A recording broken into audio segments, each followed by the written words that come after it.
Hello people and welcome to the Counterfactual Stories YouTube channel. In today's episode we will continue to talk about US politicians who were related to chess, and today we will talk about John Adams. Before we start, don't forget to press subscribe button.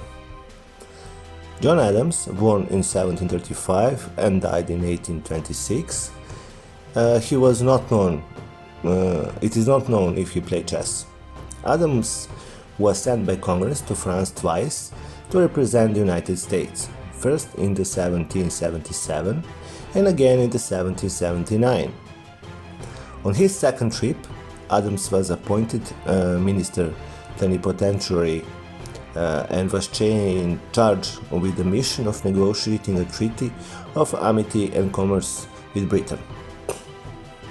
Adams had many problems with his missions, the first being the disapproval of the appointment by the French government, and the second his relationship with Benjamin Franklin on his excursions.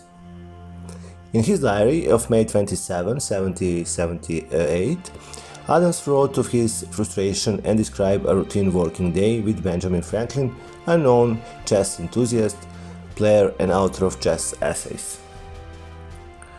And he says, "I found that the business of our commission would never be done unless I did it. My two colleagues, Franklin and Lee, would agree in nothing.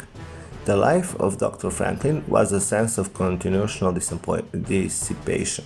I could never obtain the favor of his company in a morning before breakfast, which would have been the most convenient time to read over the letters and papers, deliberate on their contents, and decide upon the substance of the answers.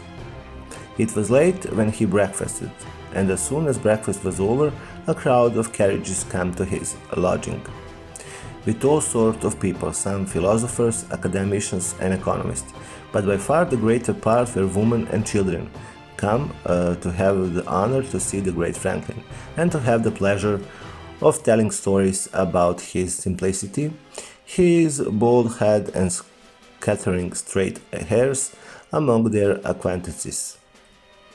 These visitors occupied all the time commonly, till it was time to dress to go to dinner, and after that went sometimes to the play, sometimes to the philosophers, but most commonly to visit those ladies who were complacent enough to depart from the custom of France so far as to procure sets of tea gear, as it's called, and make tea for him.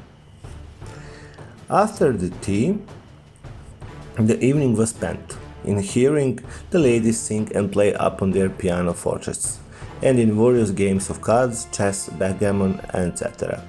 Mr. Franklin, I believe, however, never played at anything but chess or the checkers. In these agreeable and important occupations and amusements, the afternoon and evening was spent, and he came home at all hours from the 9 to 12 o'clock at night. Many have been exposed to chess from Benjamin Franklin while in France, may have taught his son John Quincy Adams to play. There is conflicting information about whether he played chess. The Immortal Game by David Shank mentioned that he played chess, however John Adams by David McClough writes that he did not know how to play.